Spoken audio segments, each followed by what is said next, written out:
Even though the Kents have moved to Metropolis, Superboy still has a passion for the countryside and peering into other dimensions? What's up, everybody? I'm Stan, and welcome to Detail Comics, where we go over comics in detail. This is an iRate review, the show where I go over a comic book, its story, its art, give you my impressions, and let you know whether it's something you should go back to the comic book shop for or not. Make sure you subscribe to get more of these every single week.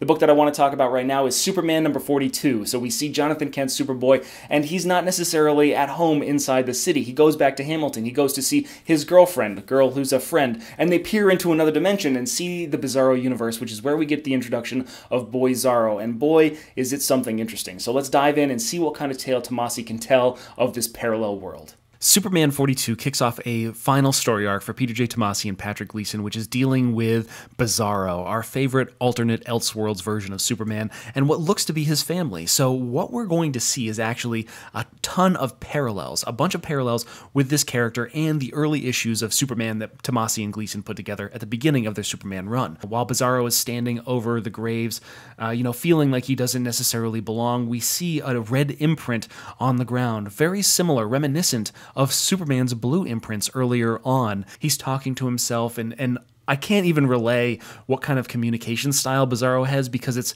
doubles and double negatives and triple negatives and quadruple negatives. There's just so much stuff. He's everything that Superman tries to be, except inside his own alternate reality version of the Superman world, the cube-shaped universe that he lives in, his backwards S. Everything about him is inverse. And we see that in the giant montage of the Bizarroverse Part 1, Father of Boyzarro. And for anybody that's a fan of Bizarro, this is a great kind of juxtaposition of the two characters of, Bizarro and Superman. So even though they're dealing with very similar things, the farm for Bizarro is currently set inside the desert, and they're raising cactuses and worms and things like that.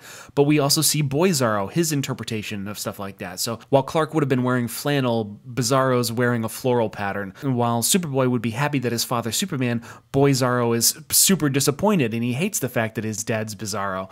So it's this really interesting dichotomy, the two sides of the coin. And as we're introduced to this, we actually see what happened to Superman and what happened to Jonathan Kent in the early parts of Superman, the earlier issues of him.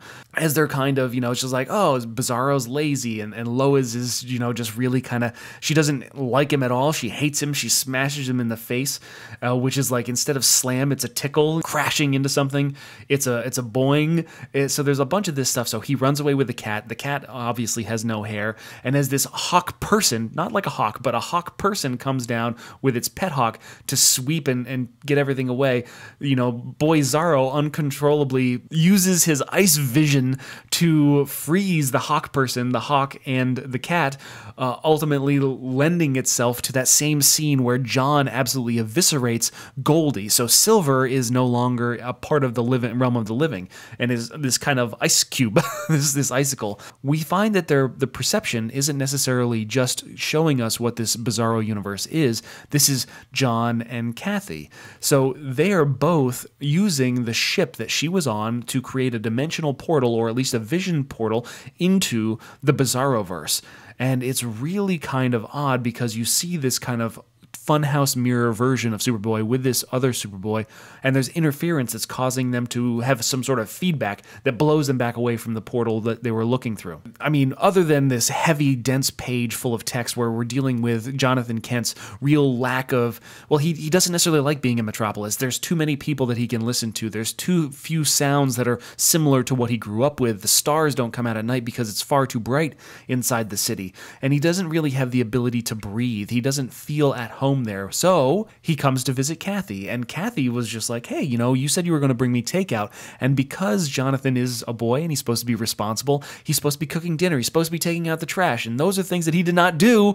But Lois and Superman, they finally got home, and as they're just trying to be romantic, as Superman's trying to pass off some exotic flowers that he purchased from the deli down the street, Lois immediately notices the trash. They immediately notice that he hasn't been cooking dinner, and then he comes in with a Chinese takeout that he was supposed to get for Kathy.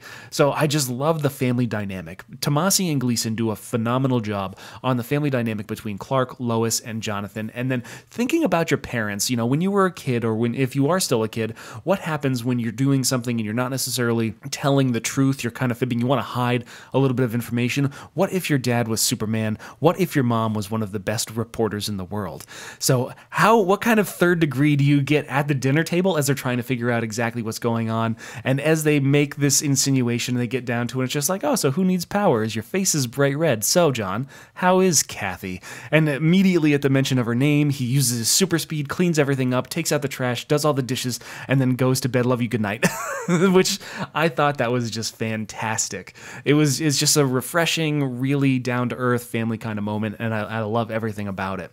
The best part about this, though, is that we see John, and John's kind of dealing with these emotions. He's dealing with this kind of inner turmoil that's going on. He's dealing with his residence and how he can't necessarily stand the sounds of it. He's counting the lights and as they change. He's counting sheep, and he's trying to fall asleep knowing that his parents are laughing and having a good time, and he's saying his prayers and going to bed, and he wouldn't have it any other way being with that kind of family, because it's a very rare case that anybody has these kind of things until Boyzarro busts through the window and we get the beginning of the real arc. So I'm really excited to see where Superman number 42 goes. It's the last set of issues that we're going to get from Tomasi and Gleason, which is a real shame before Brian Michael Bendis takes over, because they've done such a fantastic job with this family dynamic and the way that they kind of represent these individual characters. You know, you've got Mank on art, you've got Jimenez on art. You've had a really strong run and then a really great understanding of the characters. So the biggest hesitation that I have about Brian Michael Bendis taking over is how he's going to write Jonathan Kent and how he's going to do the familial atmosphere that they've already built up so well. But this is going to be a great ending to it. We get the introduction of Bizarro into this universe as far as Tomasi and Gleason are concerned. We get the introduction of Boyzarro, the alternate universe version of Jonathan Kent, and this is going to make for a really interesting adventure. So I can't wait to see what they're doing next, but I want to know what you guys think too, so hit me up in the comments down below and we can start that conversation. As always, if you like what you see, hit the like button. Don't forget to subscribe to get more news, reviews, and commentary on comic books, comic book movies, comic book TV shows and games, and anything and everything inside the world of comics.